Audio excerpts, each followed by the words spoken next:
சர்க்கரை சரணம். சாமி பாருங்கள், கழுத்தில் எவ்வளோ பெரிய அந்த செம்மக்காலத்தை சுருட்டி போட்டிருக்காங்க தெரியுமா? ஒவ்வொரு ஸ்டேஜ்லேயும் சாமி மூடையை சுமந்துருக்காங்க.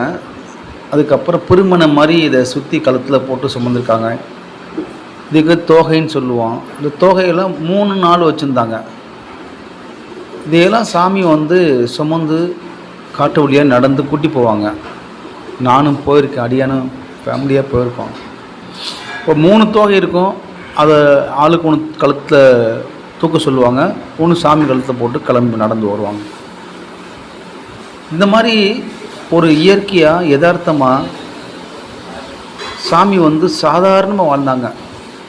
இந்த பகவானுக்காண்டி பல லட்சம் கோடி தேவாதி தேவர்கள்லாம் மேலே காத்திருக்கிற தெய்வம் கடவுள் பூமியில் நமக்காக இப்படி அவங்க கால் வழியாக நடந்து மக்களுக்காக அவ்வளவையும் அனுபவித்தாங்க. எல்லாமே இந்த மக்களுடைய கர்மாவை நீக்கணும் அப்படிங்கிறதுக்காகத்தான் சுவாமி கஷ்டப்பட்டாங்க. சுவாமிக்கு தொண்டு செய்ய விண்ணுலகத்தில் எத்தனையோ கோடிக்கணக்கான பலாயிரம் கோடிக்கணக்கான பக்தர்களுக்கு இருக்கிற பகவான் நமக்காக பூமிக்கு கஷ்டப்பட்டாங்க. அதை நீங்கள் நேரில் பார்த்துருந்தீங்கன்னா பார்த்தவங்களுக்கும் தெரியும். நடந்தே எல்லா இடத்துக்கும் போயிட்டு தான் சாமி வந்தாங்க. அப்படியாப்பட்ட பகவான் நம்ம கிடைச்ச பொக்கிஷம், அற்புதம்.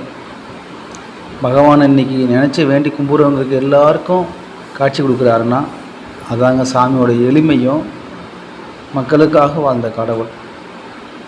பரம்பொருள் கேட்குற வரத்தை எல்லாத்தையும் வாரி அள்ளி கொடுத்தாங்க. இப்போவும் கொடுத்துட்ருக்காங்க. பாரபட்சமே கிடையாது.